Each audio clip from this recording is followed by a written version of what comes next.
Hi, everyone. My name is Nick Martelaro. I'm an assistant professor here at the Human Computer Interaction Institute at Carnegie Mellon University. And today we are actually going to be doing a session, a live session, where we're looking to engage with the Twitch community in thinking about how to develop new tools to support Twitch streamers.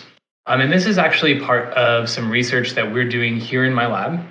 My students, Howie and Soul, here on camera as well, are actually going to be running today's session. First, they're going to give a little bit of an opening presentation about our work, sort of thinking about the future of using Twitch live streams as a space to do collaborative design work. So they're going to be talking about designers streaming themselves and engaging with different communities of people during those sort of live stream design sessions. Afterwards, we're actually going to jump into sort of doing this type of activity for real. And we're really excited to think about kind of the future of tools to support Twitch streamers. So I'm going to pass it off to Howie and Soul to introduce themselves and then to take us through today's presentation and activity. Howie and Soul, take it away. Thank you so much, Nick. Thanks, Nick. So I'm Soul. This is Howie, in case you were confused. Yeah, so we're actually joining from our the lab, our live stream setup. We're going to share some slides, as Nick said. Hopefully, we'll be able to get through them relatively quickly, so that we can, form a foundation for conversation. But we're really excited about, working with everyone who's in the chat or on Discord, joining from Twitch, wherever you're joining from, and getting into some wireframing and brainstorming and cool stuff. So I'll share the screen. Yes. Yeah. Okay. Alrighty. So designers as streamers. Like I said, we're going to get into, I guess to start us off, we're going to get into just a video from one of our sessions with a designer. And we'll use that to kind of talk about why we think this is super cool. We'll get into our research and our research questions and the study itself. Hopefully we'll share some of the insights and then get into the discussion, which is the more fun part, because hopefully that will turn into a little conversation as we work. So give me a second. Yeah. This is muted right now. This is one of our designers. Basically, we gave them a design challenge. Just a second, guys. I'm having an issue showing your screen in the view that I'm in. So give me just 1 second. Mm-hmm. Sorry about that. Yes. View screen. Why am I not? This was working and now it's not. Excellent.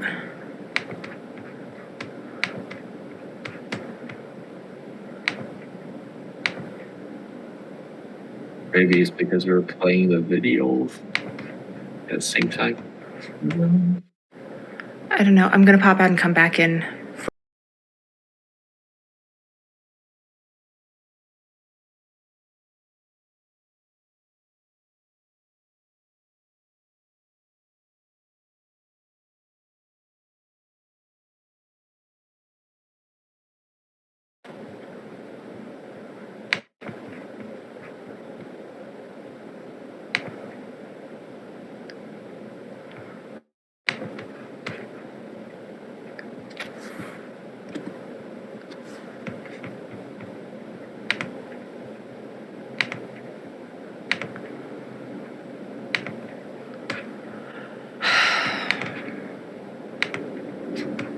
Why is this acting up?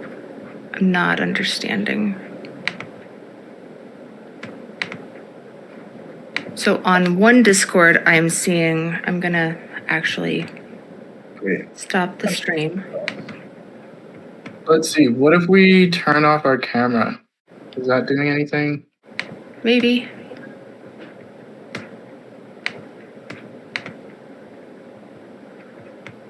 Yep. Oh, yeah. So maybe you could full screen or, okay, yeah, maybe, yeah. There we go. Our cameras off would be helpful. Yep. Yeah, okay. Okay, so the risk of live TV. Yeah. No worries. Okay. Right, so basically what we're looking at here is, I'm just gonna skip forward. one of our designers is going through the design process on a live stream. And so this is actually a pretty bare bones. They are using some tools that we set up, like there's a text to speech, there's the public mood board for engaging with people. In this session, we actually didn't have too many viewers, so it wasn't really functional. But what we're looking at here are, we're asking what are the affordances of live streaming for the design process itself? Like what, and then, from that, how might we turn those affordances into opportunities for viewers or designers to, specifically be more collaborative? I'm going to go to the next session. This kind of outlines some of our motivations which Nick spoke to. We're really envisioning this as because one of our favorite things about Twitch is the fact that communities gather around, passions or hobbies or whatever they're sharing. We want to know whether this community can be leveraged for some sort of collaboration, potentially leading to things like, more democratic design. So if you imagine like a group of architects that are working on like a public space, how might the public who, normally they might they might meet during like a focus group or, a community meeting, what might happen if we can have that work, the work that the architects are doing actually being produced in a dedicated space that people can join and, have their voices heard. And then, on the industry side of things, we're interested in how potentially live streaming might connect people who are interested in buying products or customizing products closer to the people who are designing and producing those things. And so these are some of our specific research questions and our research approach. We're really asking, why would a designer want to do this? Why would a viewer want to join these streams? And so we did look at some literature, and I'm just going to speed through it. The most important things really are there are a lot of creative streamers doing really awesome stuff. That's like hobbyists, crafters, people who have different shops online, and they're sort of doing what we're imagining already, but in a less structured way, given the differences between fluid, abstract, creative work and the design process, which we're really defining as creating something while interfacing with the stakeholders of whatever you're creating, whoever's interested in it. So sometimes, and that's kind of the difference between design and art for our purposes. But there is literature on creative streamers and their motivations, and so these are things that we can expect. We have people are interested in creating spaces, sharing meaningful conversations. Another interesting note is that because we're looking at the design space, we're super interested in multimodal, basically forms of communication or engagement. And so there are studies that have demonstrated that, multimodality on live streams can bring people closer together and again, speak to that community that we're really interested in investigating on Twitch. And then so sometimes these communities turn into, larger and greater communities that reach into offline spaces, into mentorship. And so one of the inherent challenges that we're looking at is, as a community grows, obviously a challenge of community is communication. So how do we actually afford high levels of interaction between viewers and streamers? Because as this study points out, as streams grow, chat becomes a source of breakdown because it's really not very easy to parse. And so we're looking at some cool text and visual tools and approaches also that have been influencing our work. The one on the left is really about using abstract imagery in order to communicate a feeling about a design idea. And the one on the right more so connects how multimodal influences can create engagement, but also demonstrates, the challenge in communicating that content more clearly. So Howie's going to talk to us a little bit about. Here's some observations. Oh, sorry, next slide. Yeah. Right, and then so given these two studies, we're asking, how might the ways in which viewers provide feedback influence collaborative designing? And then how might we support streamers in interpreting all of these contributions from viewers? And then so as I was saying, I'm going to skip this slide. We'll just get into the pilot studies because I want to save time. Okay. Yes. So we have run several pilot study sessions. So in the beginning, we actually started with some just one-on-one custom CAD design sessions, actually over Zoom. We just want to see that, by having some clients' orders fulfilled, how will that change, the client's perception? And also, it's a very interesting process of ideating with the customers. It's like a customer having a specific idea in mind, and they goes into like a cobbler's shop, and they just want to have their ideas realized.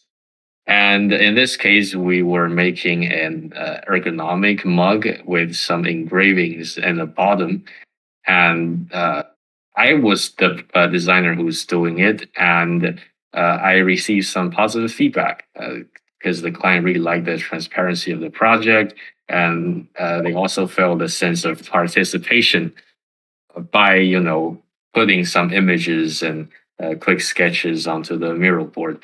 So in the end, we realized that what if we just expanded to a bigger audience size? If we want to be more transparent and we want to make people make everything accessible to people, if we want to make our design more valuable to people, why don't we broadcast it to a larger audience? So the Twitch platform actually came to our mind. So having more people involved will make the whole process potentially smoother. So we've run some Twitch pilot study sessions. We've run at least 5 or 6 sessions. As for now, we've recruited designers from different backgrounds, not limited to CAD designers. We actually have graphic designers, tabletop game designers, also potentially architects, and even some video game designers. So we invite them to our live stream studio. They use some web-based tools to randomly generate some design tasks, and they will stream for about an hour, completing a very quick design sprint. But this is more outcome oriented, and viewers are invited to participate in the whole process through chat. And we also enable the text-to-speech plugin, so we can bring some of the interesting messages to our designers' attention. Actually, all of the messages is for now, given the small scale of our study. And designers are interviewed after each live stream session. We also collected a few completed survey from the viewers. We actually embedded the Google form on our website. Yes, so we have another video clip. This is from PO1. She's actually a tabletop game designer, but in this quick design sprint, she was trying to design a space-themed promotional banner for her tabletop game. She utilized Photoshop and her own Wacom drawing tablet. In the beginning, we started for the public mood board, we used Canopio. After this session, we switched to Miro due to the functionality and different kinds of limitations on Canopio. And also, we didn't use text-to-speech plugin. That's something we sort of regretted. But later on, we incorporated that into our workflow, which turned out pretty well. Yes, yeah, I can fast forward to the outcome. It's pretty decent given the short amount of time and a little bit of brainstorming in the beginning, because basically the designer was just trying to encourage the viewers to provide her with some different inspirations. So it's sort of like improvisation at this moment.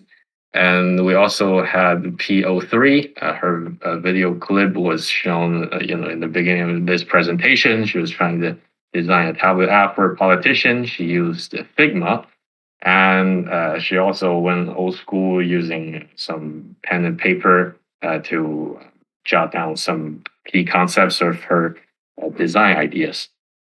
Yes. So based on our observation, we sort of hypothesize a live stream design interaction spectrum. So in the beginning, we might not be able to have a lot of viewers. So at this stage, designers probably just design for themselves or purely for performative entertainment purposes. Uh, they might just start thinking about demonstrating their skills for the sake of education. As once they have some more interactive viewers. And this is here we are. We sort of moved a little bit away from the initial stage. We now have more viewers engaged. We're trying to recruit some more fellow designers as well, for as viewers. So in this case, you as a designer, you while you're streaming, you don't uh, just see some reactionary chat like this is cool or something like that. You will be able to see some real actionable ideas starting from this stage. And yes, we can later on further expand our audience size, and this is where the collaborative design really take place. And the designers who's live streaming probably becomes a skill democratizer or some sort of coordinator, encouraging different types of conversations. And the designer no longer just design for themselves; they have to consider opinions from different directions from all of the stakeholders. Hopefully, we can get into the realm of crowd live stream design. Once we get lot more people, we will see some different interesting ways of interaction. Of course, as we mentioned, once we have sufficient amount of viewers, the chat probably the designer may experience some difficulty looking at the chat, and that's where some certain tools is needed, certain work is needed to parse through all the information. Yes, and we have some insights from the designers based on our post-session interviews. So as I mentioned, given the different size of audiences, designers may take different types of roles from performer to educator. Later on, if there's a lot more productive, actionable ideas coming from the chat, the designer may be just busy translating those ideas into actual design decisions. And streaming also can change processes. This is sort of expected because psychologically, this is called the Hawthorne effect, because when you're being observed, you might change your behavior a little bit. Actually, yes, some designers admitted that they became more outcome oriented during a live stream because they're being observed. They really want to make something materialize their design. Yes, they want to create something substantial. And also, they were able to get some extra inspiration from the audiences as well. Viewers were able to provide them with some ideas that came out of nowhere. I think yes, I can play one of the audio clips from our interview. Oh, hopefully, it's not muted. I think it made me realize the things that were not important that sometimes designers get stuck into, like, oh, maybe this pixel should be like, maybe it should be 2 pixels this way or like whatever. Like that stuff doesn't matter sometimes, depending on which stage you are in design. And because I was having a conversation, I know that the person looking at my stream doesn't want me to spend 5 minutes picking out like 3 different gray scales. So, they want me to it was almost like I was performing for them. Really? Yes. So the designer is really motivated to move forward, given the time limit and given the fact that they're being observed. Okay. So yes. Okay. So moving on. Right. Yeah. I mean, and then thinking about this, it's about how this is used potentially, how productivity or a moment of enhanced productivity through live streaming, how can that be used by designers? How can viewers even contribute to that? Let's say there are a lot of conversations really about that, because there's an interesting line, I think. The other thing we noticed, and of course this may seem somewhat obvious, but especially for experienced streamers, we were working with a lot of novice streamers. These were people who were streaming for the very first time, and so it really requires focus. There's a lot of work in managing your attention, especially when you're doing a design sprint where you feel motivated to move quickly on a project. You want to reach an outcome, because you're streaming. But then also you have to monitor the chat. You may have to monitor the tools, switch scenes. And so these are things that we're potentially thinking about, well, what happens when what if you could have somewhat of an automated producer for your streams? How might that help the designer to, either tune in focus mode, or, take moments to receive feedback. And so there's a lot of, I think, scaffolding that can potentially be shaped around this moment of designing on live streams. So let's keep going.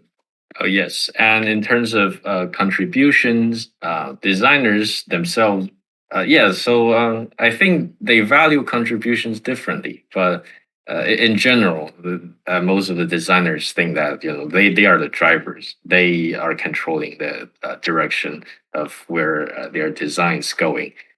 So also, as PO2 mentioned, so depending on who the actual stakeholders are, the designer who's live streaming may take in inputs from the audiences at different levels.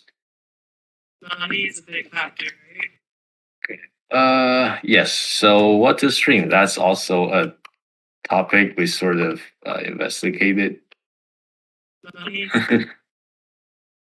Yes. So we have different topics. Basically, some designers indicate that if you want to get more viewers involved, you definitely have to choose topics that invite conversations. For example, politics, community, some luxury and fashion products, some hobbyist products as well.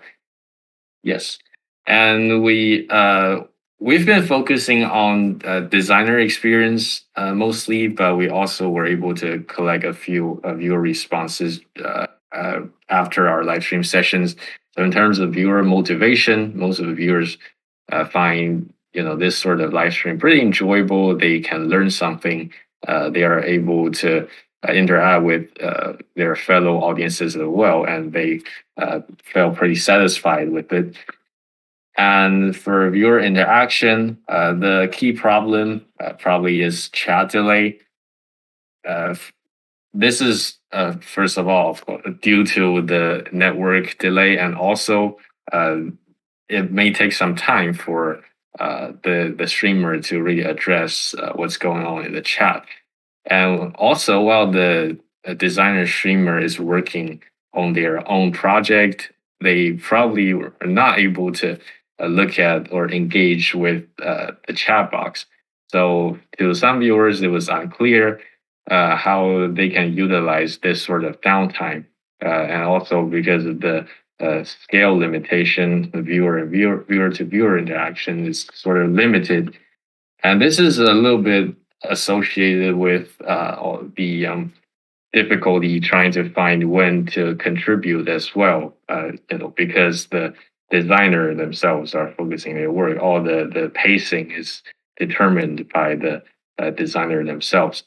And contributions are mostly reactionary questions. This may partially due to the expertise of the viewers. And some viewers want to control more of the design direction. In the meantime, some other wants just to contribute to content directly through the mood board. Overall, this is sort of like a tacit agreement between viewers and designers. The designers claim most of the work, and the viewers probably just feel limited ownership of the final product. Okay, discussions. Yeah, so we've been presenting for a while now, but hopefully the discussion section will be somewhat engaging.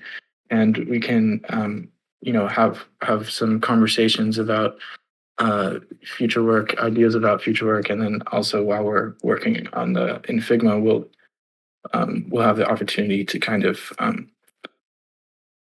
realize in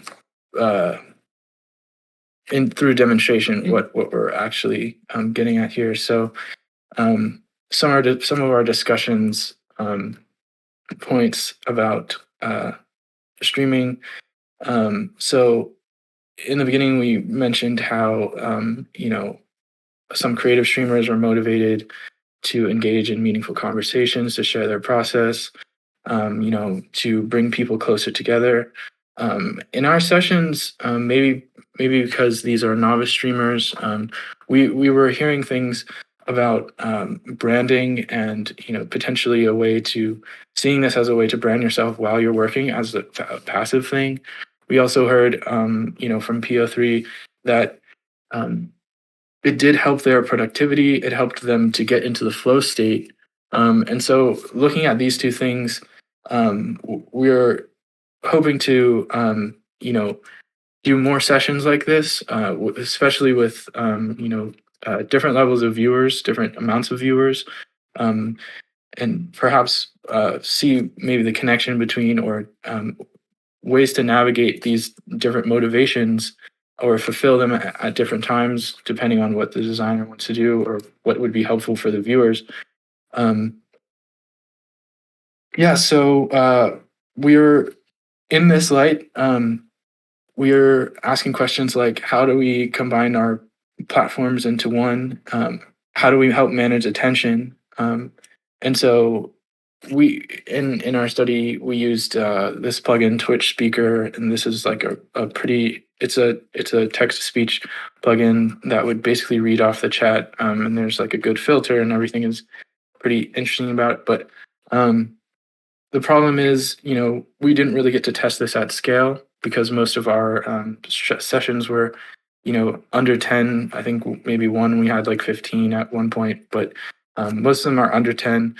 And so what you're seeing below this is just a mock-up of potentially a way that, and this is influenced by some of the literature that we read, but potentially a way to, allow for different types of interactions. And as you can see, that this is just an annotation here, and you can imagine yourself interacting on a live stream.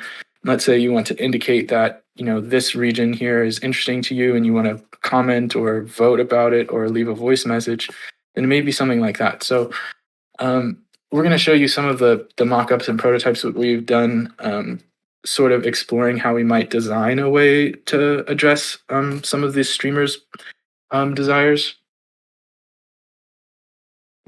Or I can yeah. So of course, waterfall chats, it's very easy to feel lost when you join a stream and there's just a million people commenting a minute, and it's very hard to feel heard. And we know that this is something that's important to our viewers, and that engagement, and actually particularly engagement from the streamer themselves, is very important. So this is just another point.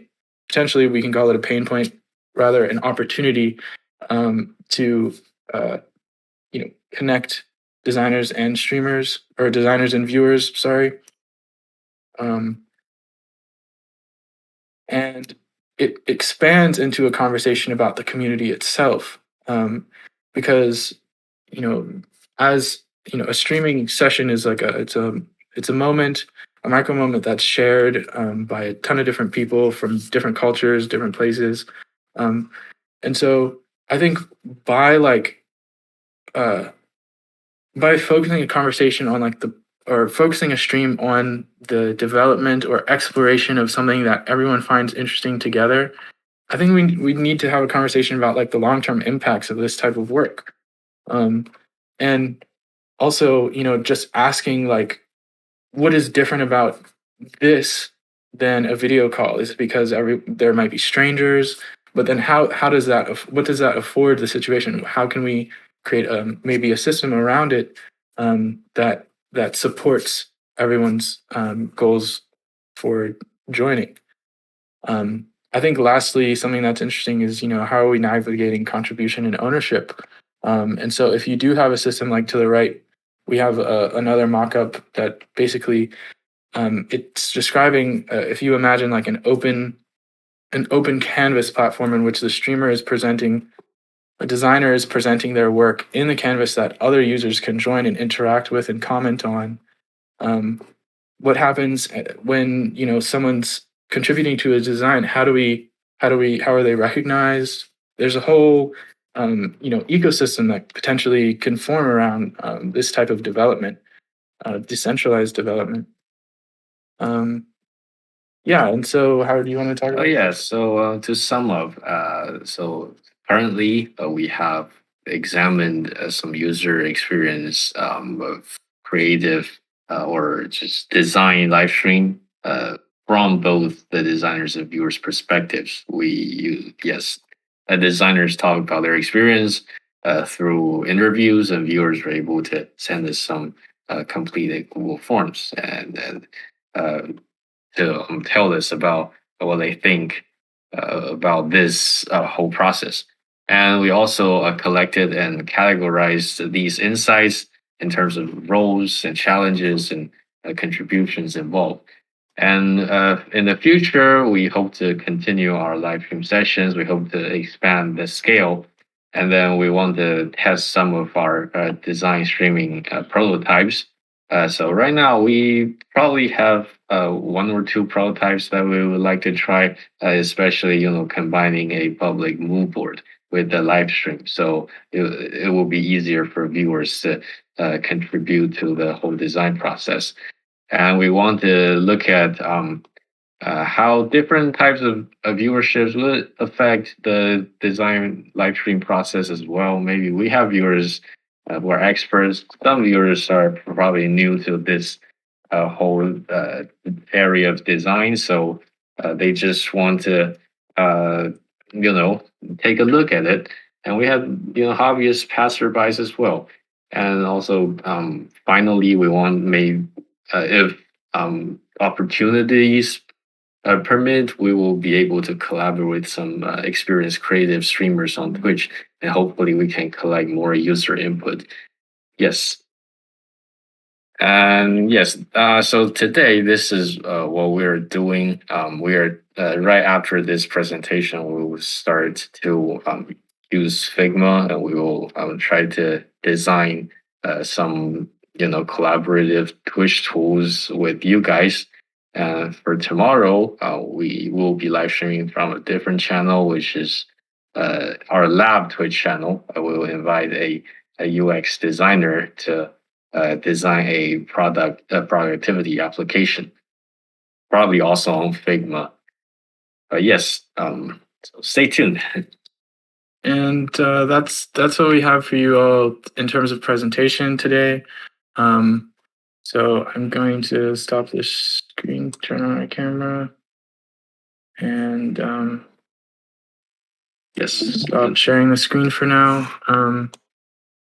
So for this next session, we actually have a couple tools in use, and we just want to share those and make sure that everyone has understanding. So the first one is actually just it's our public board. So I'm going to share that screen. The link is actually, it's a tiny URL link. So it's just tinyurl.com / let me just type it in. tinyurl.com / public board. So it will redirect you to this Miro board. This is where hopefully Turn we'll off your have. camera. Oh yes, we'll try to turn off our camera. But this is where we'll have people joining in, hopefully contributing links, photos, ideas, whatever you want to this page here. The other thing is this project we're collaborating with Ronak at Accenture, and so we are actually using this NLP tool, natural language processing tool. And so if Ronak's on the channel, maybe if you want to say a few words about it. Otherwise, we'll probably get started with designing. Sure, yeah. Can you hear me? Yep. Awesome. Hey, everyone. My name is Ronak, and I'm from Accenture Labs, which is the R&D division of Accenture. And kind of the work we did here was around live stream shopping initially, but really does apply to live streaming in general. So the main impetus for this work was really addressing this knowledge gap between a streamer's active followers and their active chat participants. So it turns out only 10% of a live stream viewership comes from your active followers. So this makes it really tricky to predict kind of who's going to show up to a live stream and what kind of information or type of content you want to produce during it. So we took kind of an unconventional approach and decided to focus on the live streamers themselves rather than focus on the audience. And one way to do that is aiding influencers with kind of real-time information and what they need to know so they can do a better job of connecting with their audience and meet set goals, whether that's increasing sales, subscriptions, or click-through to a retailer. Now, in our original proof of concept, we have other parts, kind of like viewer analysis and speaking points. But we wanted to show kind of the two working parts of this that can be applied to all live streamers. And so in this case, we use natural language processing, so specifically core NLP from Stanford, and Vader, which is a sentiment analyzer, to analyze both the sentiment as well as the questions that are coming in from a live stream. And so this will change based on the live data. And really, our initial application was using Twitch because it's the most popular live streaming application. And hopefully we'll be able to demonstrate that today. Thank you. Sweet. Thanks so much, Ronak. Okay, so Yeah. what we're going to do is stop sharing this. I'm going to share.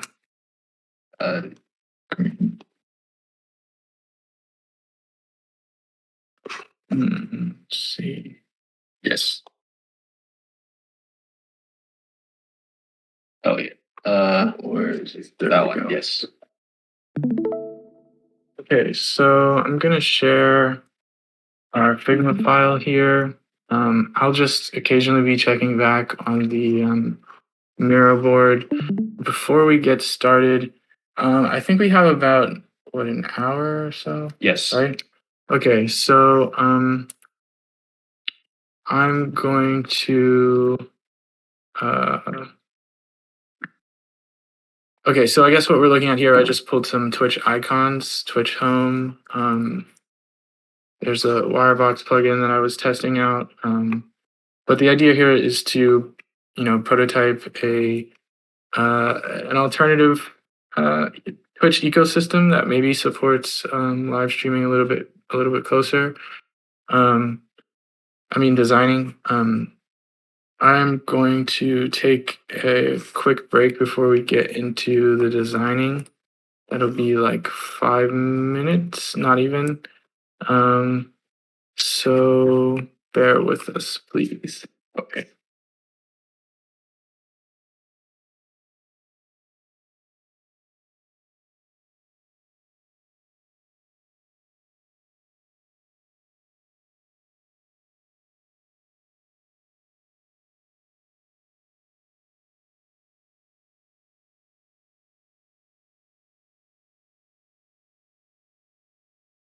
Yes. Soul needs to go to the room for a brief moment. But yes. So I think what we're trying to do is getting some inspirations from our previous live stream design sessions, and I think here is this is the front page of Twitch. I think. But yes, we're trying to develop a prototype so we can have a more, clustered, organized, sort of like different clusters of live streams, and we can see viewers' interactions in real time. But yeah, this is probably a prototype. So Saul will be in charge of the most of the design parts, and if opportunity permits, I might be able to switch to the other cameras, so where we can just hand sketch some design concepts. Yeah, but we'll be right back. I'm throwing up a be right back screen.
Go. Okay, yes. So we are back, and we will. Yeah, there's one thing we forgot to share with you. This is a prototype of the just a web application. We have a public mood board alongside with our actual Twitch live stream. Yes, you have to share our screen.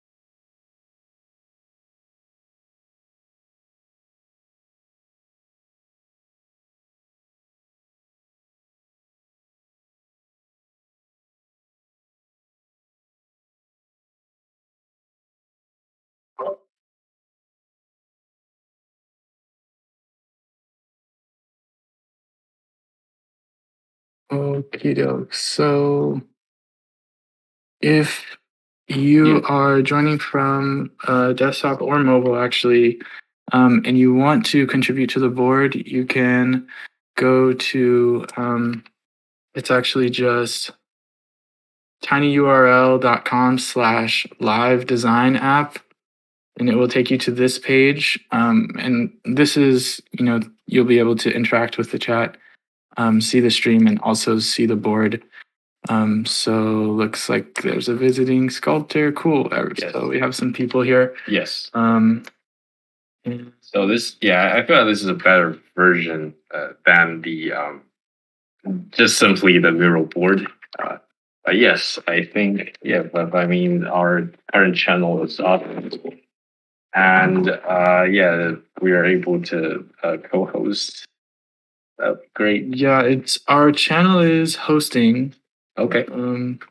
So if you're not able to see that, maybe I'm not sure why that is actually. Oh yeah, interesting. Yeah, maybe the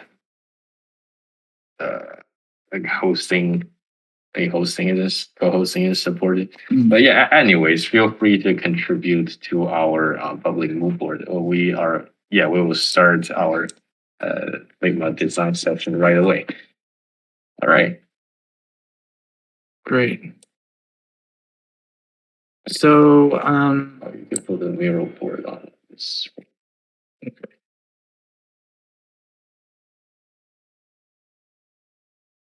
our hope here is to take some form. I think what we want to do is work on two views, perhaps simultaneously. So we have, what the streamer is seeing. And so right now I just have this frame here. And we'll also work on what the viewers are seeing.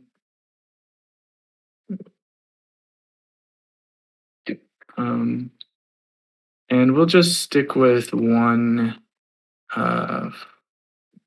device. We'll just stick to desktop screen.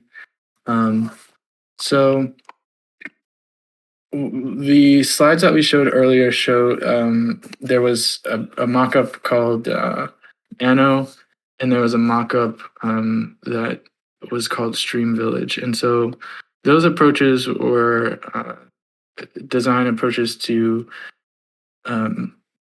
subdividing engagement so that it's easier to for the streamer to understand. It's easier for the viewer to find and communicate and be specific about.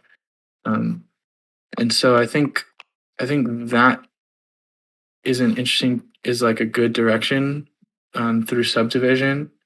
I want to keep a good amount of the Twitch styling. So I think maybe it will be useful. I'll drag in,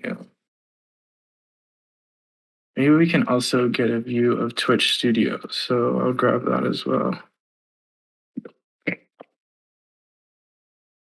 So screenshot of it. Yeah. Windows Shift S. What is it? Yeah, Windows Shift S, I think. Yeah.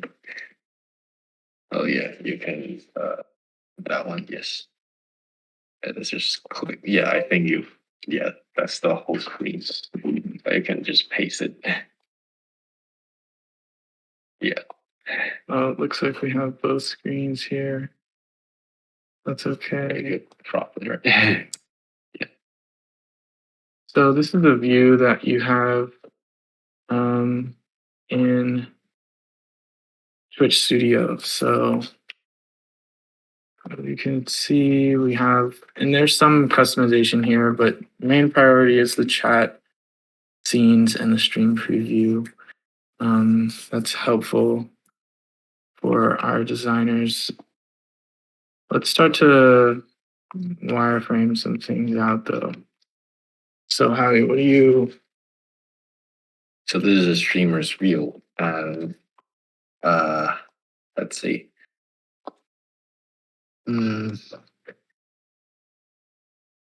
Yeah, I think one of the first thing we're thinking about is helping them manage their attention.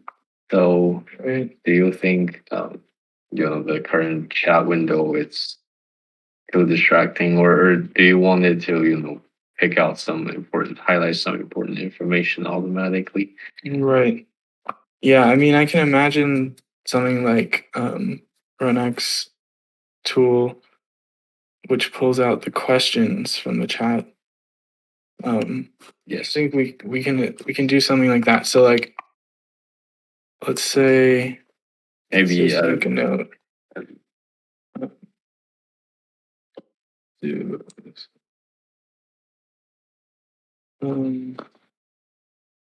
So we want to keep the chat, right? Yes, and maybe highlighting some questions.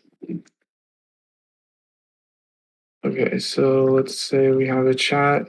We want to pull out questions. Yes. What else might a designer prioritize receiving from the audience? Maybe you should do something like that, yes. Actionables. Let's see.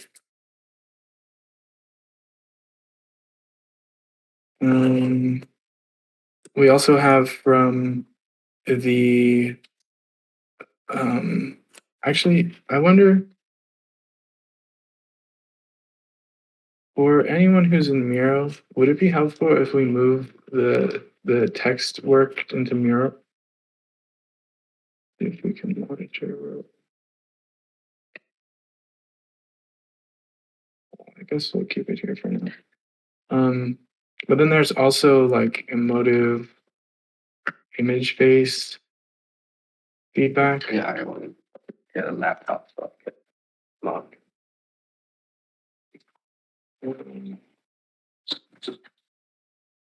We want obviously and display of self. We need capture for the design work. Oh yeah, as for user viewer feedback, do you think having some sort of voting would be helpful? Because I don't know. Yeah, we need real time information of either user attitudes or just if there's voting. Maybe we could have something that reflects the result of that. Let's see. What I want is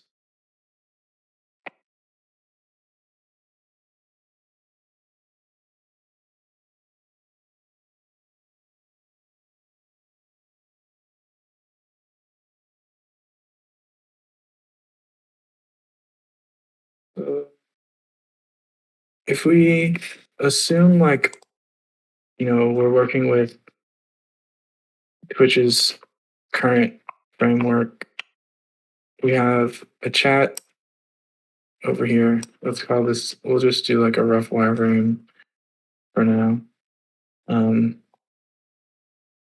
We have a chat over here. We have, the content, which is really, let's say, we have the content here.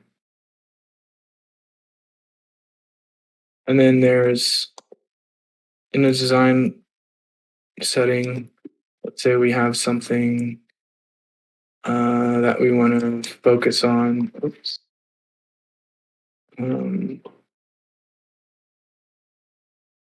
Like if we're assuming this is some like 3D design. Yes. We have, an object. And then let's say we have some info.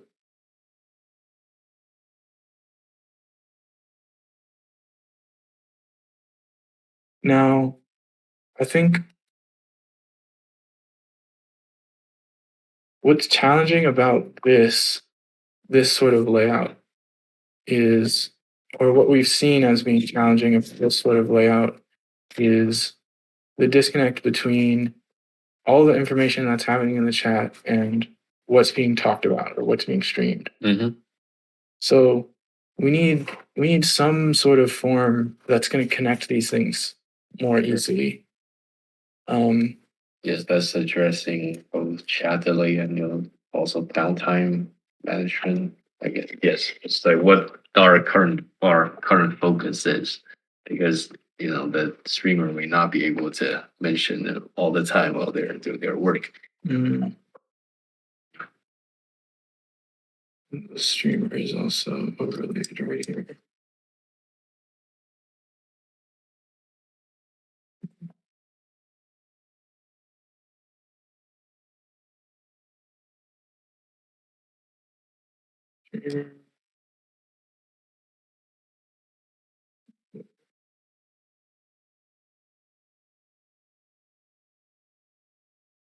Would be like content. Mm-hmm.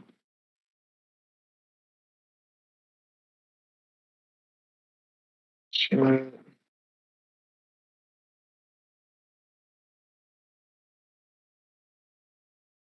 Well, sometimes I use the wrong shortcuts because I'm used to using Figma on a Mac. Sorry about that.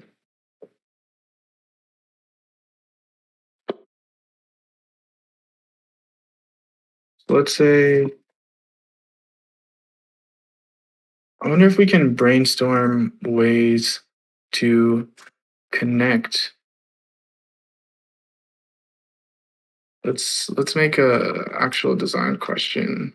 How might we connect chat content to what's actually being talked about.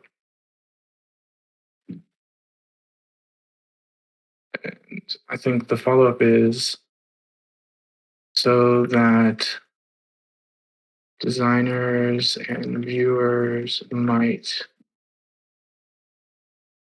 I think the essence of what we're getting at is so that designers and viewers might more seamlessly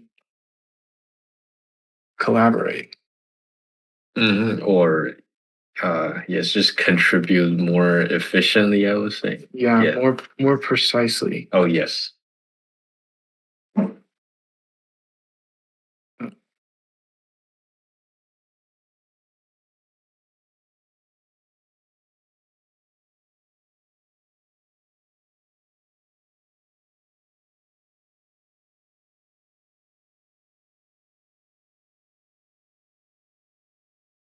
In the annotation mockup, we basically brought the chat to the section.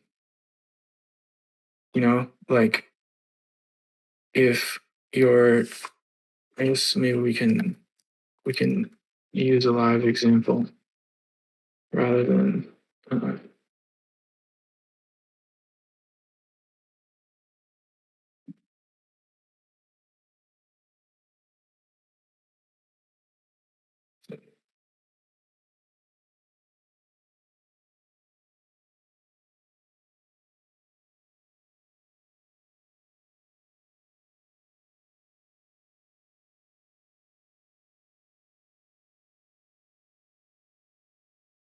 share this whole screen.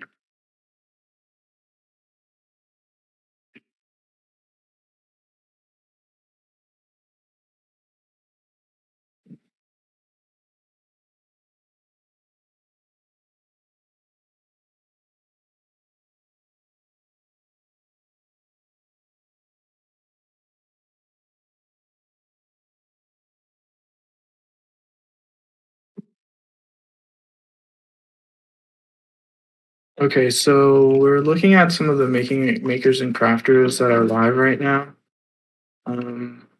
Maybe we can pull some just to make it a little bit more realistic. So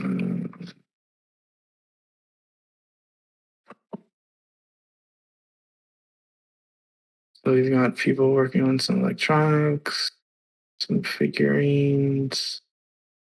Maybe the crocheting. Interesting. Someone who's crocheting. Right.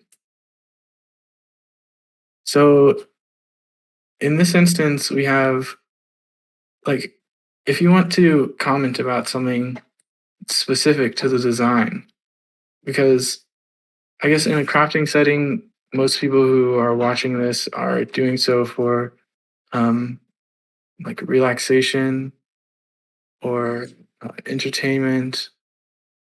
But if you have a comment about like a specific section of the work, how do you, like, is there a way to better communicate that rather than, you know, trying to explain it in the chat? Yeah. Um, Take a screenshot or something. yeah, let's do that. And you can, yeah, you can just use the box. Take a screenshot of that on the clipboard.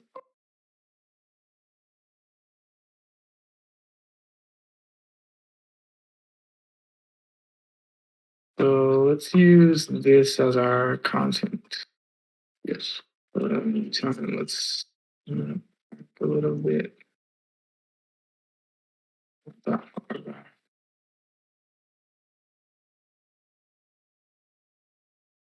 This is our focus. Mask.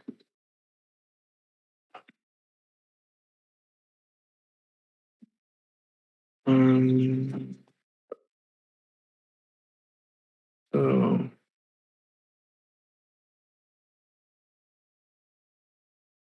Yes, it was. let's Oh, look. yeah. What do we have on our board? What's our streamer's current focus? Right. That's important. Some pinned info on what's going on.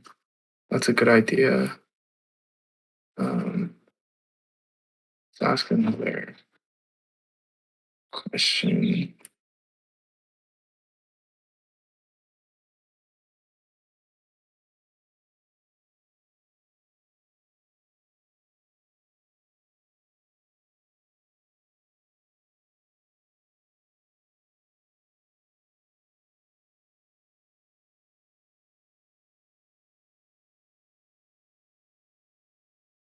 For example, wait.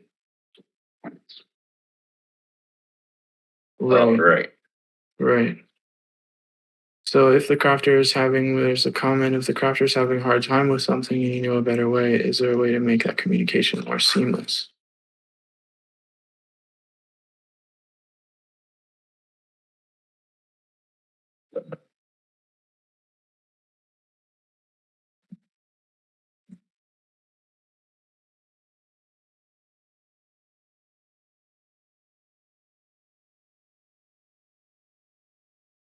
And you'll be switching to leader. Oh, you know what? It's not going to work. That's okay. Because we need to log in. Okay. Yes. Yeah. Yeah, I will be monitoring the chat.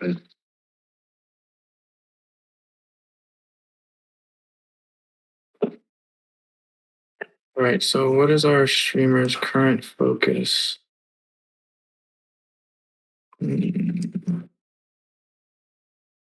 So this is actually the viewer. Oh, you might want to switch to that window. So, It should be yes, I think the entire screen. Oh, yeah.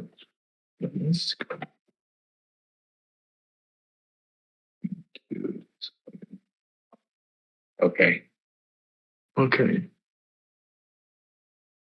So let's think about other things that, or other utilities that we'd like access to from the viewer side.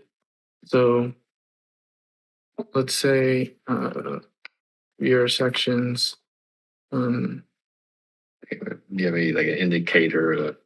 Yeah, because in the chat they were asking how to indicate. Yeah, how something the viewers focus. So. Okay. Yeah, I think I understand. So like, is there a way to communicate viewers' focus? Visually, yeah. Emotive, or maybe just emotional feedback. We want to be able to see the streamer. We want to be able to see the design work. And I feel like this actually falls under this sort of umbrella. Like we want to be able to see the design work, but we also want to be able to see what specifically the viewer is focusing on. Mm-hmm.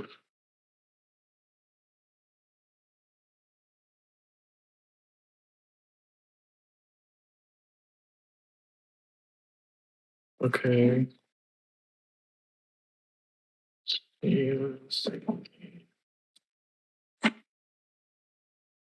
What about interactions between Different viewers? Between viewers, right? Exactly. So how might we connect viewers?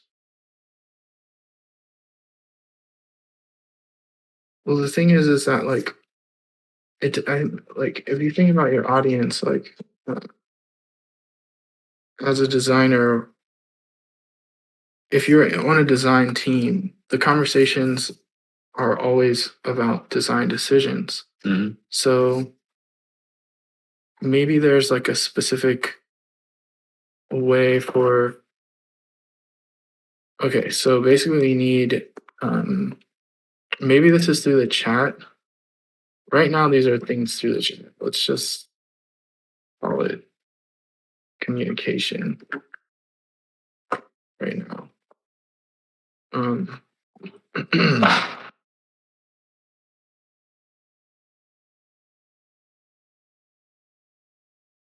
I think poll or voting is like part of communication. Right. So polling. Yeah, also I was thinking about something on Reddit because once you give a comment, people can upvote or downvote your idea. Maybe if your suggestion shows a lot of expertise, other people may agree. Mm-hmm. They might be able to upload your chat message. Yeah. I think this is super. We should come back to that. Yes. For sure.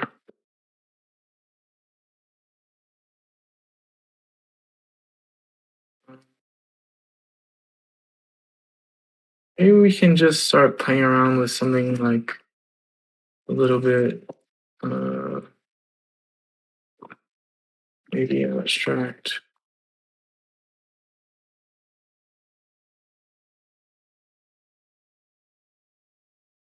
Mm-hmm. Yeah.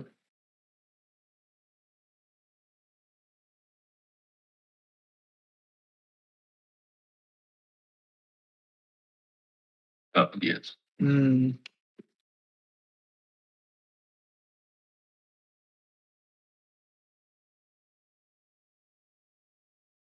Let's get an image. I guess we can just work with this and adapt it out.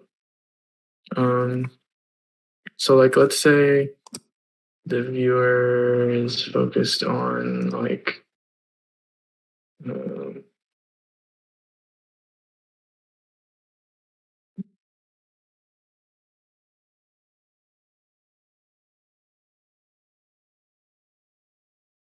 like one tiny section.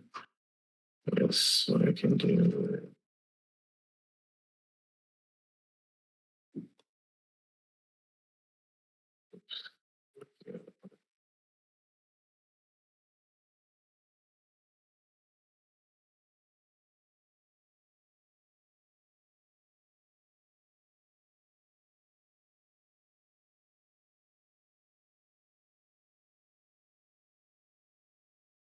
A section of the work, like, well, I don't know. Does this work in the context of crocheting? Do we need to Maybe be certain, maybe. graphic? I mean, it's all right. Maybe the that little math in the background is also part of the project. Yeah, I mean, this is a mock-up, so I guess, for example, you have something to say about what's in the background, you can Right. Yeah, highlight that or yeah. So imagining like almost like a tool tip that you can, or like a lasso. Right. And so as a viewer, you can like lasso in on a section potentially. Yeah.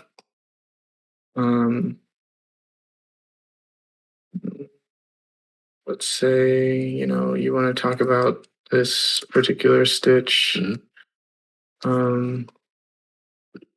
Then you can lasso in on it. Let's say it tags you. Let's say this is like viewer A or something like that.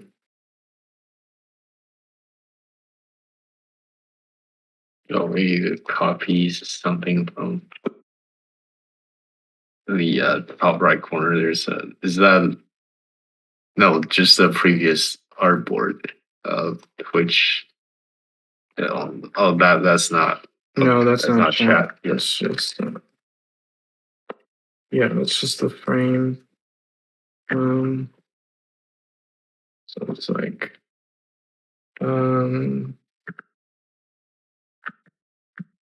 something about this stitch.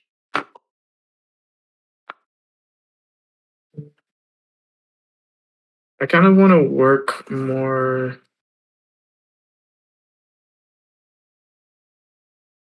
Maybe I can bring in the other wireframes.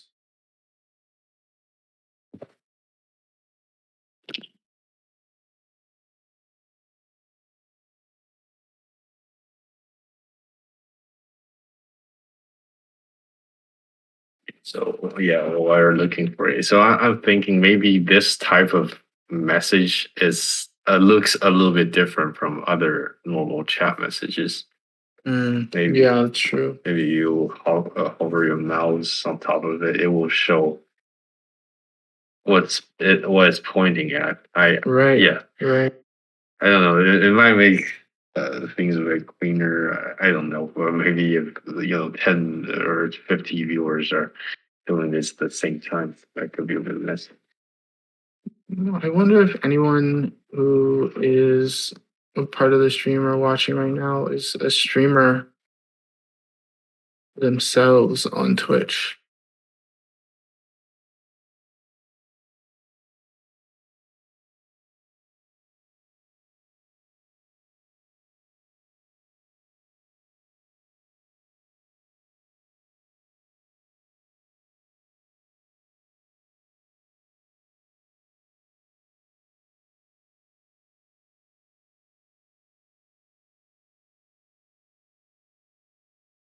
Any streamers in the audience?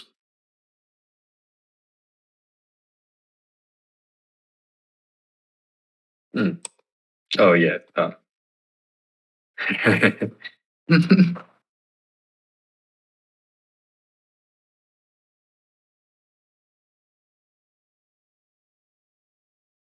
Oh, we got 10 more. No, 2 more viewers. Yeah, we have 10 viewers now. I think what I'm doing over here is I want to try to share in more in depth some of the mockups so that we don't just end up creating that same thing.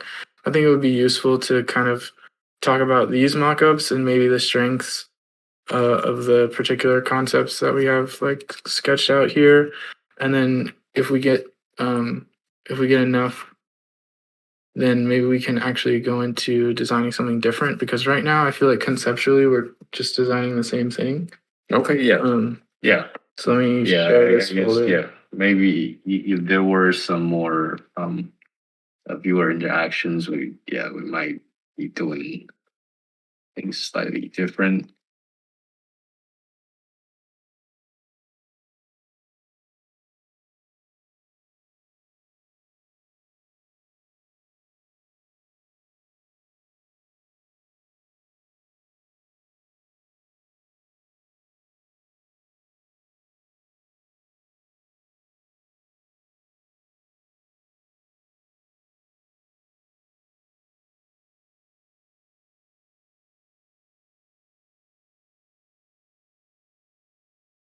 Hey, Stacy, it's live stream, not live streaming.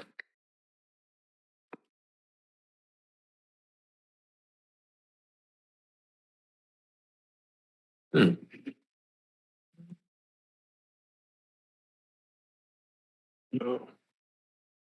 This.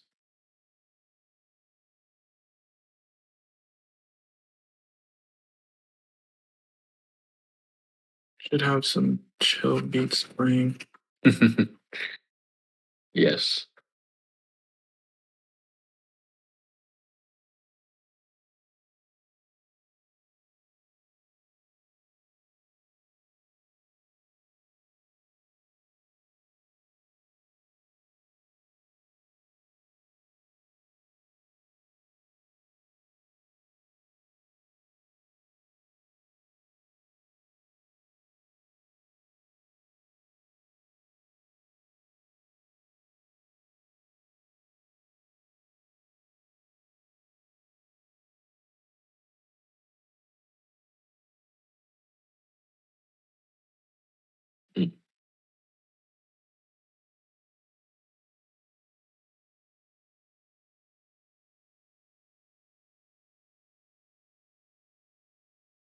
Okay, so we'll just go in like a little bit more depth into one of the mock-ups. It's just a wireframe.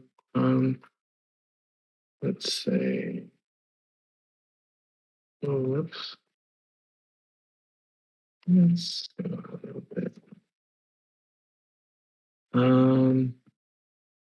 Yeah, so this is essentially, imagine this is the viewer's perspective. Imagine there's a streamer in the top right corner here. This would be the content matter. So in our use case in the other file, someone who's doing some crochet or knitting. And then, when you do click and drag in a visible region, you have the opportunity to,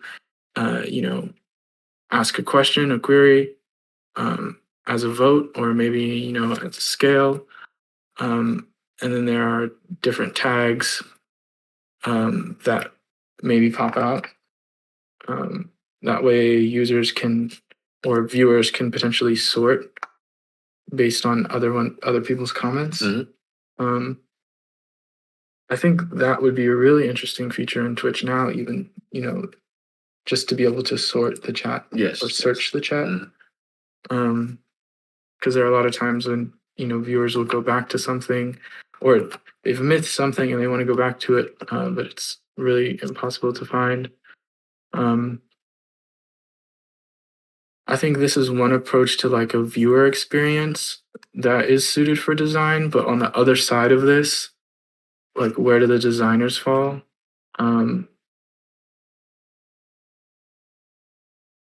Let's talk about, this is, another sort of bare bones wireframe that separates,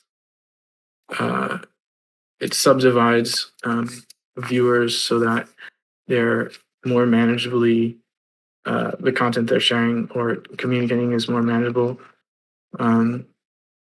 So here you can imagine a streamer who's streaming into several independent spaces in which, various forms of engagement are taking place, chats, polls, basically anything. And users can actually join a certain village. And so it's almost like selecting the community in which you're participating on the stream with.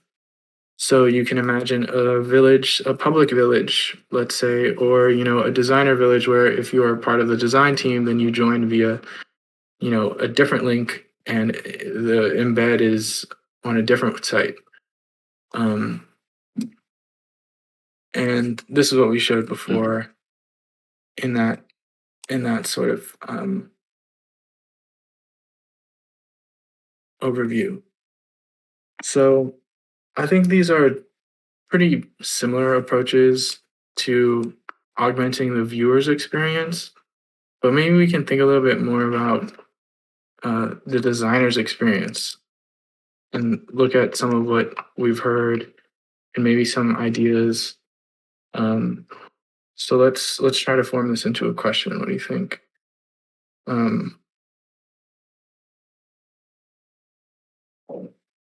How might we augment the streamer experience to support design?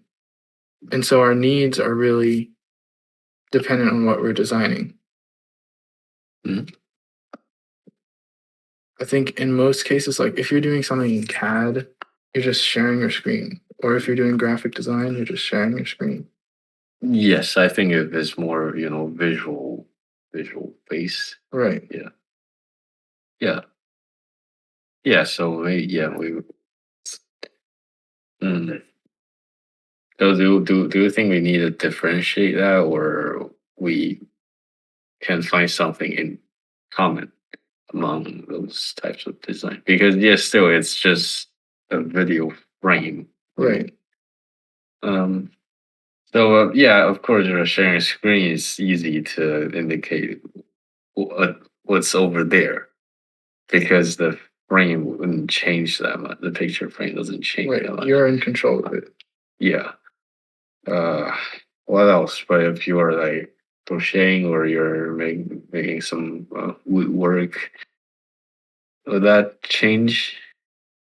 Well, yeah, because I mean, so I guess something key here is I'm gonna just go into the Miro really quickly, is like perspective, right? It's like because the streamed view is constrained by, the camera's perspective, or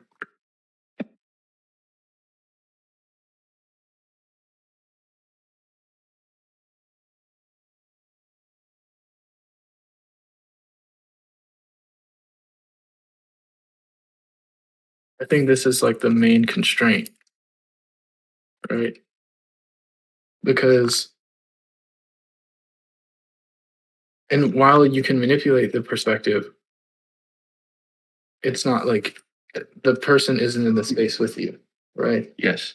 And I don't think that's how it needs to be necessarily. Yeah. Yeah. Hmm.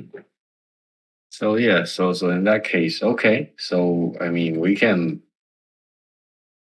specialize.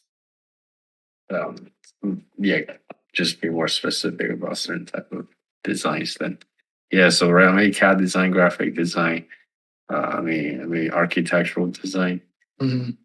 Yeah, those are for those things. I think that the perspective is a little bit more consistent. Mm, Okay. Yeah, but also for that crocheting example, the camera frame, the camera just plays statically. So right. yeah, Um, I like the example. I like thinking of this in like an architectural context. So let's say, um, sort of like the second picture because you have right. different views. How about this one? Oh yeah, maybe like a little park design that would be cool too because this could be a public project and people can have conversations about it. Right. So let's start up a. I guess this will be not a case study, but a specific use case. Um, what do you think of that one? Yeah, this one looks interesting and it's simple but interesting enough. Mhm. All right, so I guess we can start with, let's say we're working in a, let's say our designer this is what they want to showcase right now. Mhm. Community. I guess we can keep a chat window here for now. Because really, well, why does the chat have to be centralized around the fact that it's chat? You know what I mean? So it could Like be all of these chats are grouped together because they're chat. But if there are 4 people having conversation about the trees and 5 people having conversation about this little shade structure right here, Mhm. maybe that's how the chats need to be distributed visually. Yeah. So let's get rid of that. Let's take, I don't know. Let's go back to where's our screen? Do we have one? Where to open up Switch again? Windows Shift S. Which one Is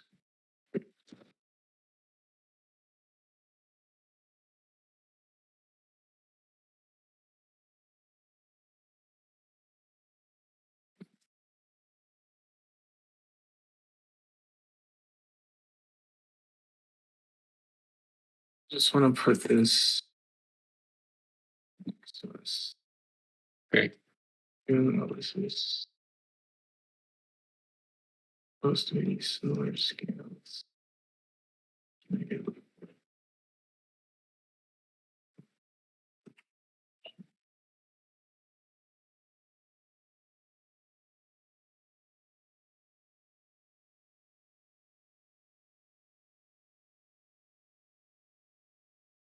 So we'll just like mimic this viewer experience just for a little bit.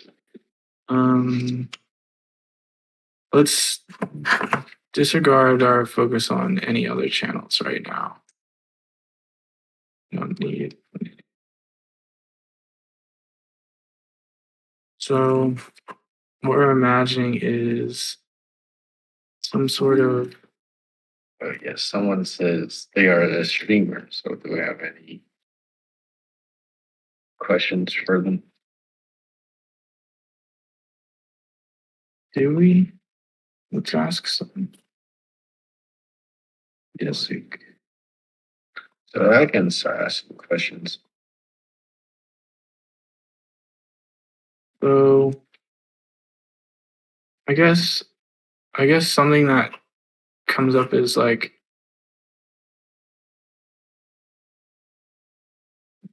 what type of streamer?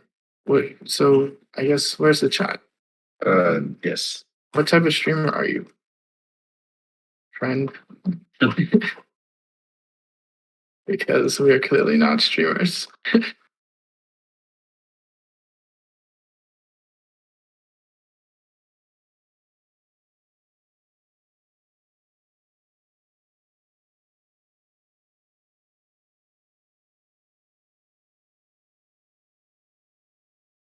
So let's say the chats are connected by subject matter. They say casual game and creative streams. Okay, perfect. What type, like, sort of creative stream? Like, what sort of creative streaming do you do? Yeah, what kind of creative streams do you do? Let's see. You know,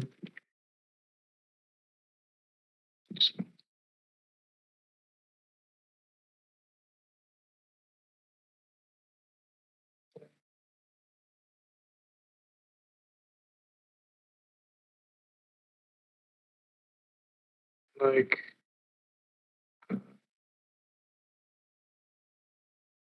Well, they stream some Lego builds, wood burning, and making graffiti stencils. Nice. that sounds really cool. Yes.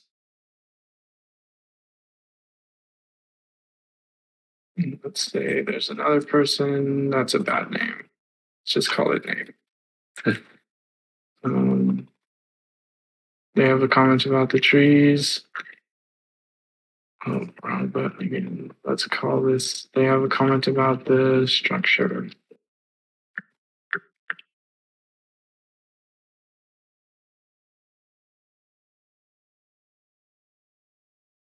Maybe this succeeds in.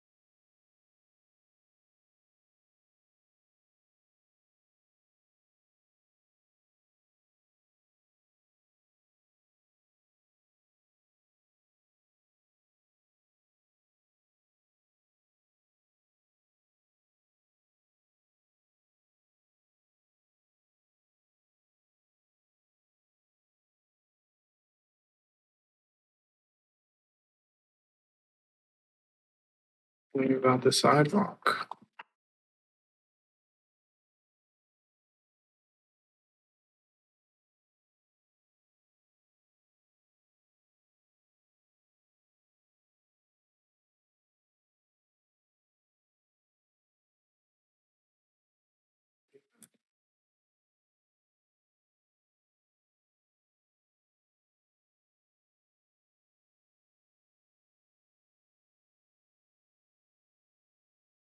Okay, this is our. Let's make a little bit more space here. Uh-oh. So this person's on about the trees.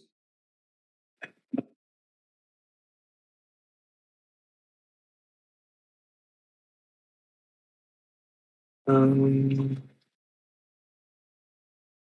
let's. I guess we don't need it for that. Let's just link info.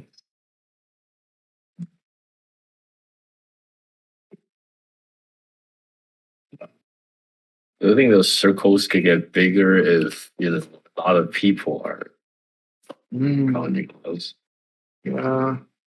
So this circle should be a little bit bigger. Let's make it transparent. Just not interrupting. I wonder, like,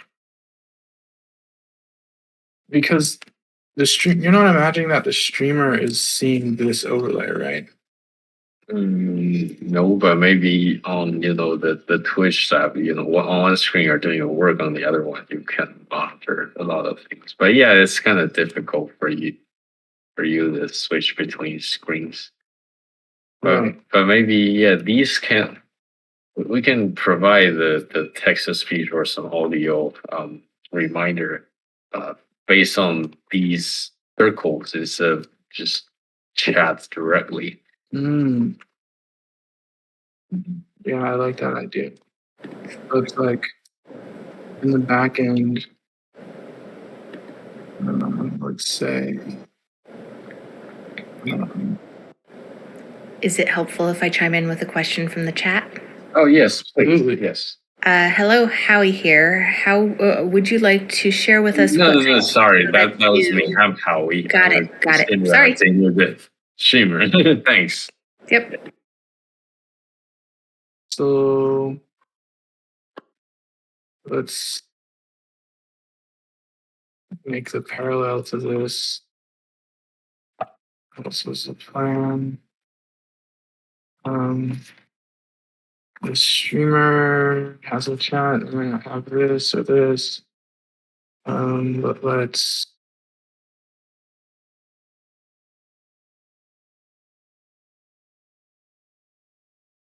say that they're working in a program and they have the chat up.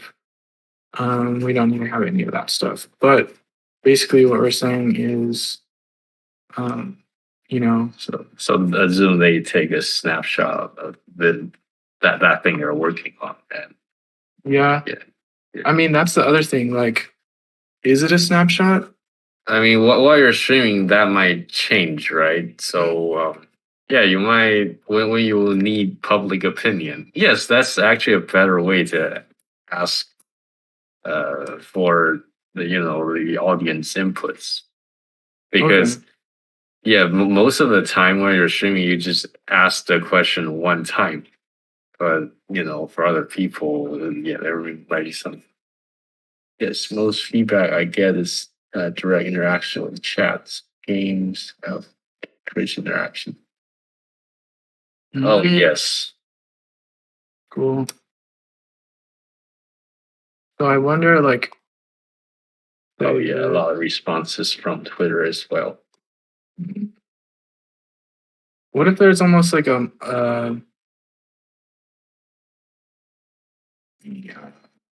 please.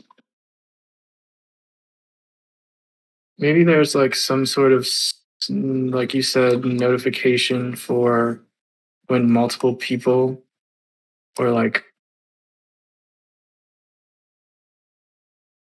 multiple people are interested in a certain part or interested in a certain focus, or they have something to say about a certain focus on stream. Oh yeah. And then like if they, let's say the streamer hovers over one of these, it just displays the text. Or it displays not just one text, but displays all of the comments about a certain, Yeah. So it's like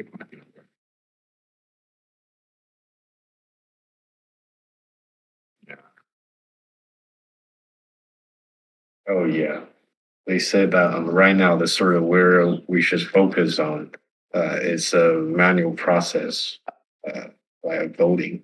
So yes. Oh yeah, I mean if you are uh, a streamer with enough number of followers, I think you can organize polls and Hmm. voting. Well, Yes. yeah, I mean, we can always do polls, right? Mhm. Yes.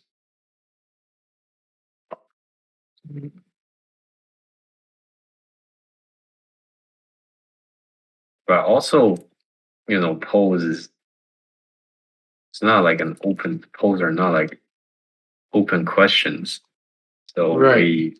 if we only rely on votes, we're just omitting the part where we get ideas coming out of nowhere from the audience. I think that's one of the key values a lot of designers say they get from live streaming.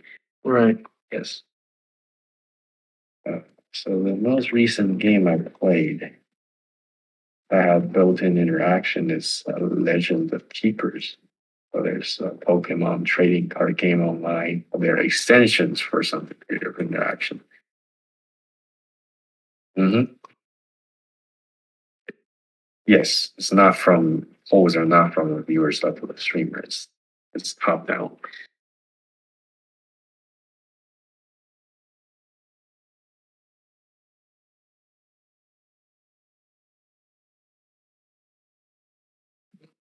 Also pretty somewhat similar, but I wonder how. So I guess the streamer has whatever they have going on here. But when someone like certain comments, let's say they build up in a certain space.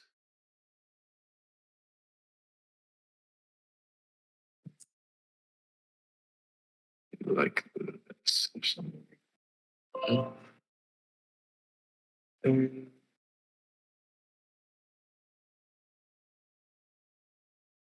communicated like this. Maybe.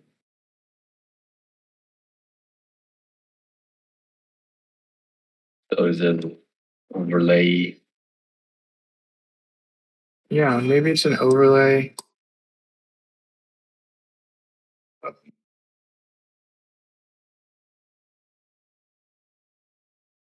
Change the color of the text.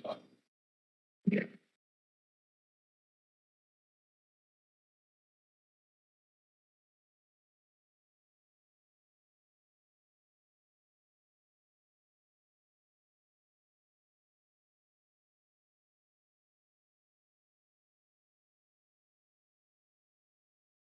Maybe.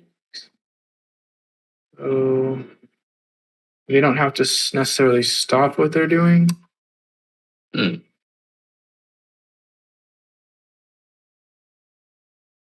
Oh, I see what you mean. And if they decide, if they decide to do that, inside the box.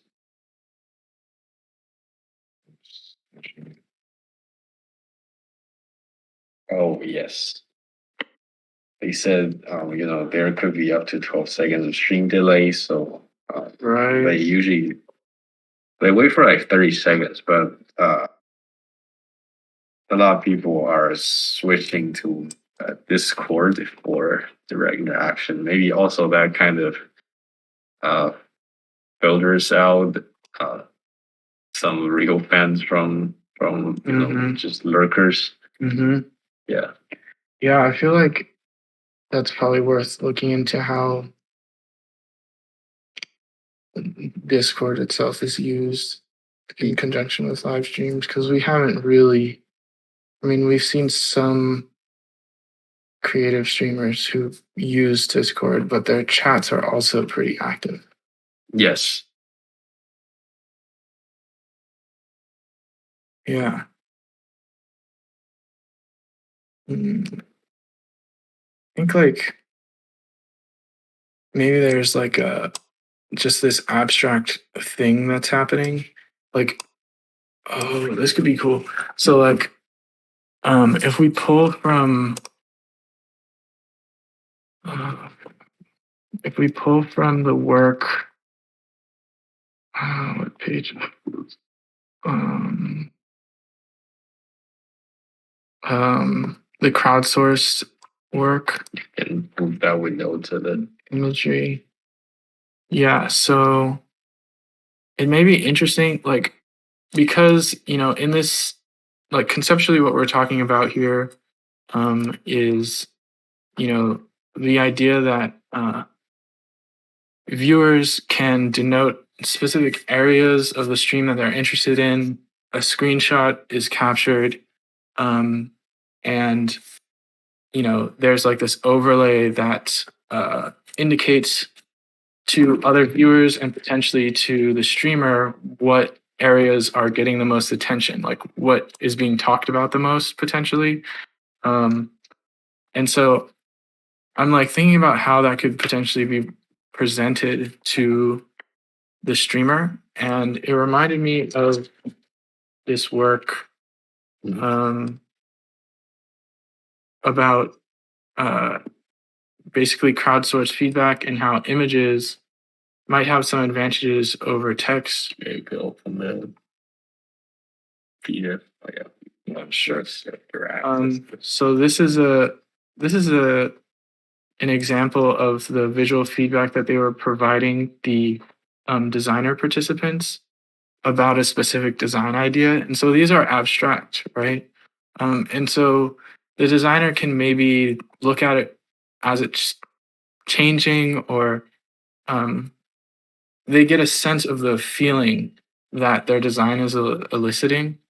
And so I'm wondering if something like that could be interesting for the presentation of like what people are interested in, whether it is like actually an amalgamation of the screenshots themselves and forming like some sort of abstract like bubble grid with different colors, different signifiers, or for different topics, or if it's something else. Oh, I keep duplicating that.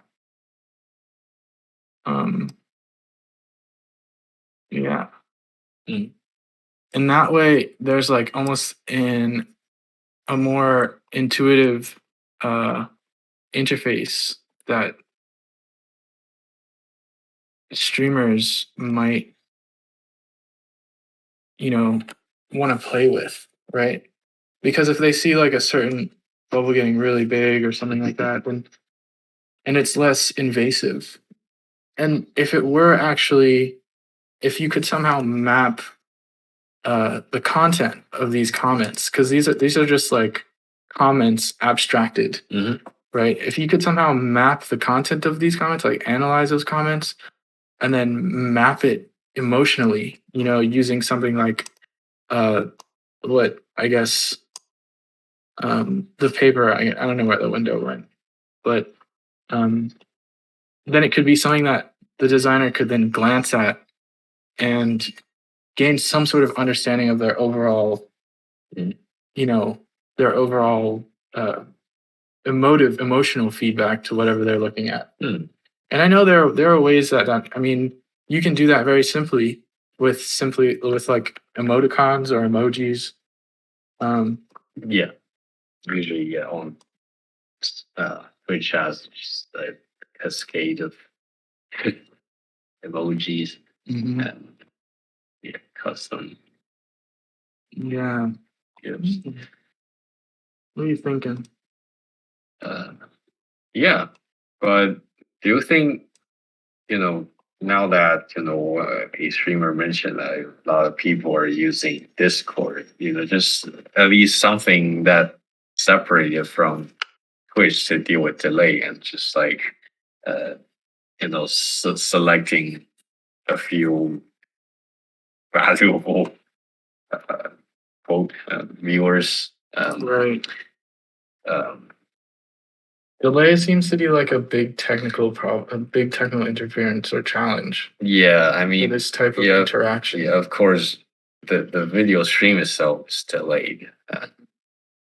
Yes, but I mean, at least this could be a good way to manage the downtime of viewers, so viewers can themselves can also spend some time exploring That's these true. bubbles. Yeah, that's true. Yeah, But they're also still constrained by the perspective that the streamer wants to provide them, right? Like the image of what they want to be provided, yeah, what the streamer wants to show. yeah. But do you think there could be an image in the bubble? Yeah, that's what I was Oh thinking. yeah, But I'm not sure like how that maps, because the bubble is an abstracted set of comments. How do you even map that? Hmm. I mean, we could use something like Ronak's tool, where in each bubble the sentiment is being conveyed. Oh yeah, we can also get images associated with those keywords that could be helpful. Yeah, I mean, image use. I know some there are I think there might be some word cloud plugins. I'm not sure. That would be a really cool one. Let me go to the bathroom really quick. I'll be back. Okay.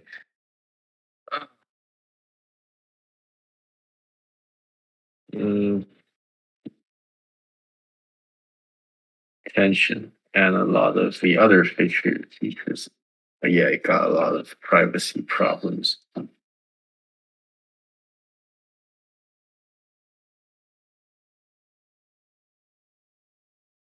So I think as for now, we are not trying to be intrusive. I think we are still trying to collect information that the information that the viewers agree to offer. In terms of chat and images. I don't think we will be tracking viewers eye attention or mouse movements. Yes, because definitely this is a privacy issue.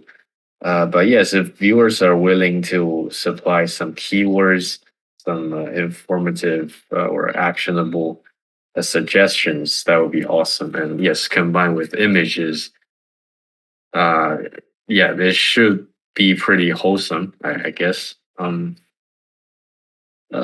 What else? Hi, Huh? You don't need to take out his time. No. He is doing his thing. No, he's doing his class from home.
Sketch.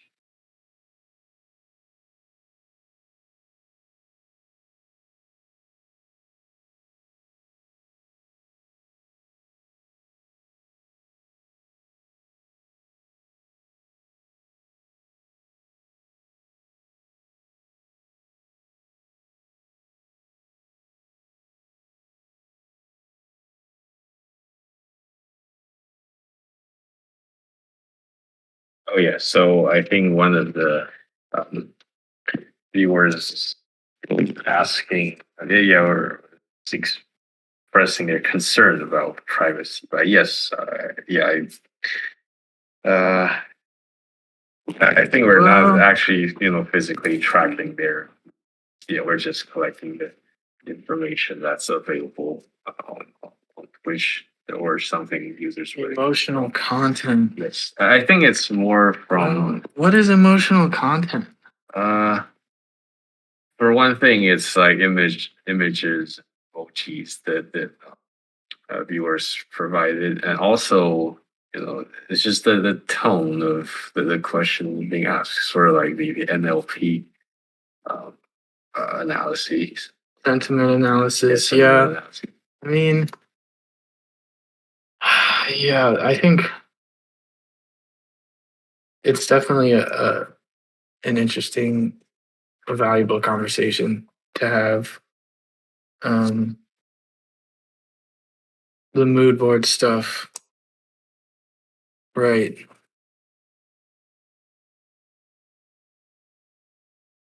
I think I don't know how would it be? Does it feel like our privacy is being invaded or at risk when you're volunteering a reaction and it's being kind of assimilated? You know what I'm saying? Because the sentiment analysis only works when you contribute to the chat. Yes, yeah, that's what I'm saying. Yeah, and also I think tracking, eye tracking definitely requires additional hardware. And Yeah, I have the same concerns, honestly. yeah. I mean, a webcam might be able to do that. I'm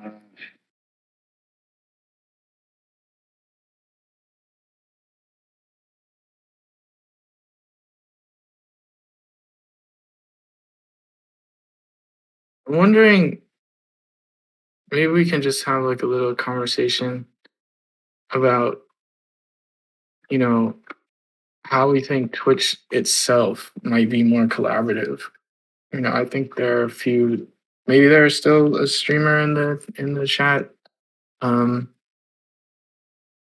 I think it is there's a lot of communication going on, like between the streamer and everyone else.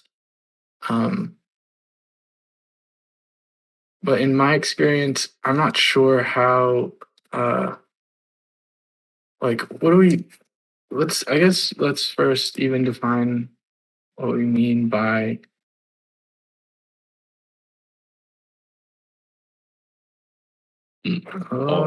neutral. Oh yes, these are questions for the fellow streamers. Yes. Also, do you wait for a response from your audience before moving forward?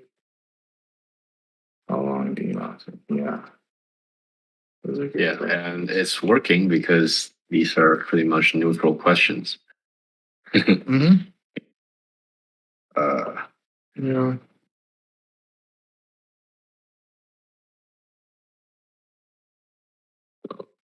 Yeah, can we just click on that maybe?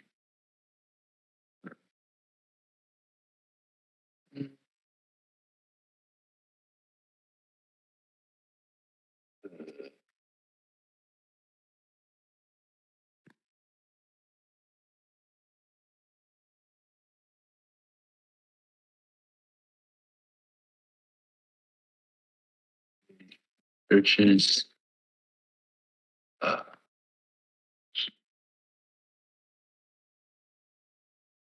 Send.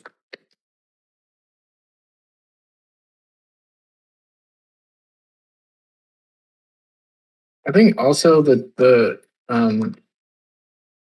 who is this? Dragontologist. Really, I think that conversation is also pretty relevant when we think about like even the position that the designer is in. I mean, whether or not they're streaming to be more productive is one thing, but you mentioned Hawthorne's effect, like how being watched changes how you act, changes how you work. And we've seen how it changes the design process. I think that's almost like there is potentially a line where, uh, being performative reaches into like being surveilled. So that's another really interesting, like, just think thing that you have to consider. Maybe more so, like we mentioned before, about like the long-term impacts of potentially using streaming, which is almost like this entertaining, relaxing, like type of experience for work or design work. And then, we have the conversation about, well, who's the work for, especially in groups, um,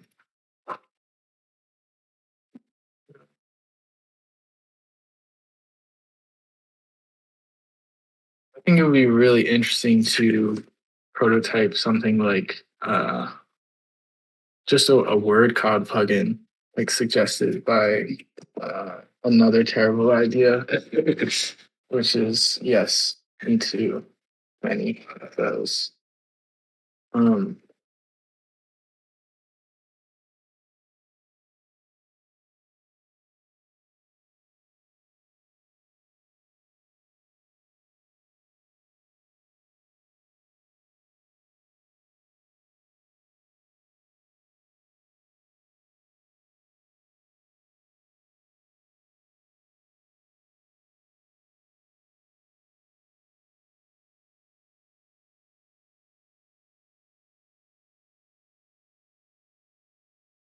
Yeah, so I'm just thinking, yeah, they mentioned having moderators can, uh, help a lot.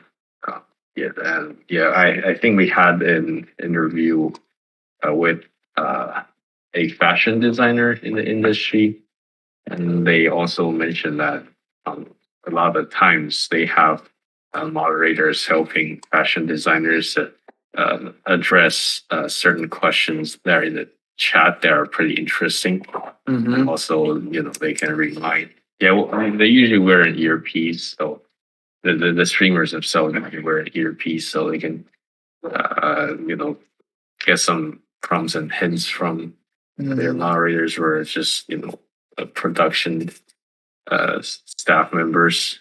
But for more like independent streamers, It's okay. in the beginning, maybe yeah, they probably need some tools to help them start this process. Maybe they still cannot afford a moderator yet. So yeah, I think this could be part of our motivation as well. So we're just helping. Yeah, just sort of like a not so smart moderator, but it's doing its best to help our streamers create some good content. Yes. Yeah.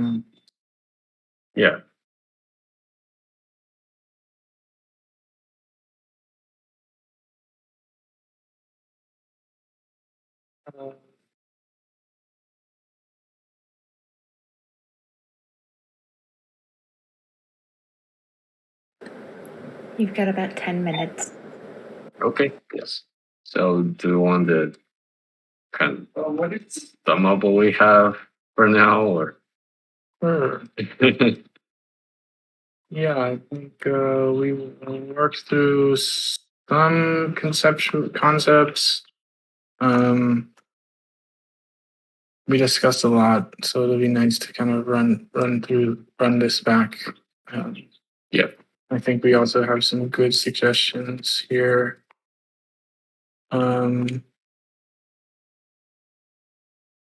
Yeah, so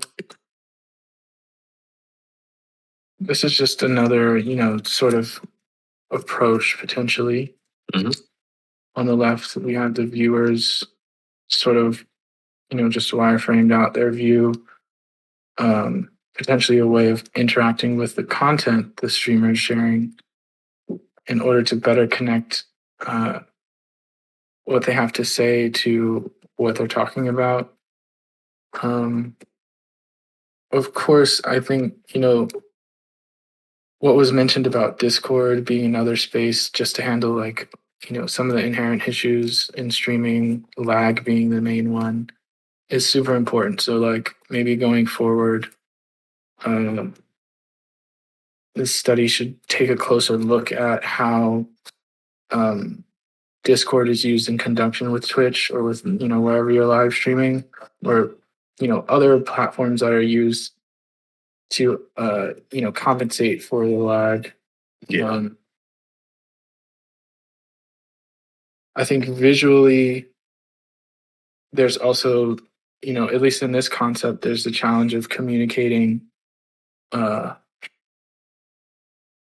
If we're grouping ideas, you still need to communicate something about that group to the streamer. So that's another challenge. Like, how do you present? You're subdividing in order to make things a little bit more digestible. But then, how do you present those sections, those subdivisions, to make them the content accessible?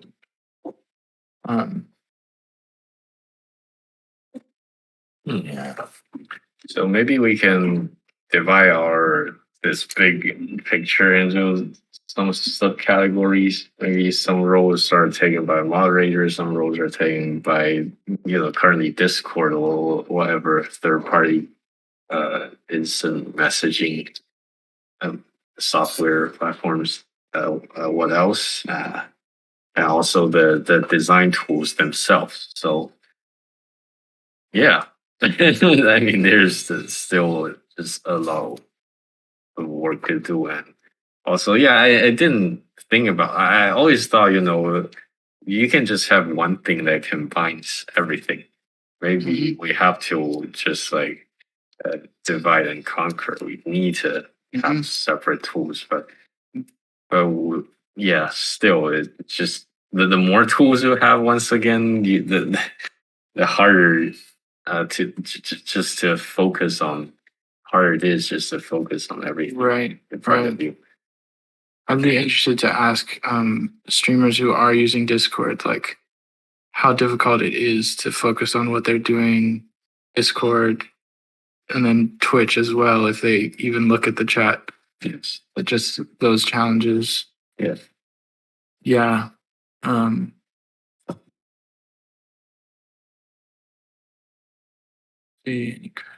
No more questions. Yeah, but why do we have something? Yeah. I guess maybe we can just end with this. For any streamers or Twitch users who view this on the lab channel at any point in the future, maybe just start to think about how and why you may want Twitch to be more of a collaborative and interactive experience rather than like a passive sort of interactive experience. So how might you be closer to the other viewers? How might you be closer to the streamer? All together, not just one-way interactions between viewer and streamer, or streamer to viewer. Yeah, and if you have any ideas, definitely message one of us. At Yes. the ADCS live stream design channel on Twitch. Yes. All right. You have anything? Yeah. And maybe we might reach out to some of the participating streamers as well. So just hope to get some more insights from you because thank you. Another terrible idea and dragontologists. I mean, we actually didn't think about the role Discord played in some streaming on a larger scale because that sort of addressed the delay problem to some degree, but I just realized that things can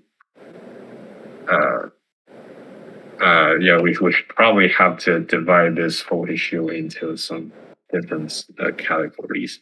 Yes. And if you're free tomorrow, we're doing another design session with a UX designer who's going to be working on their own productivity app.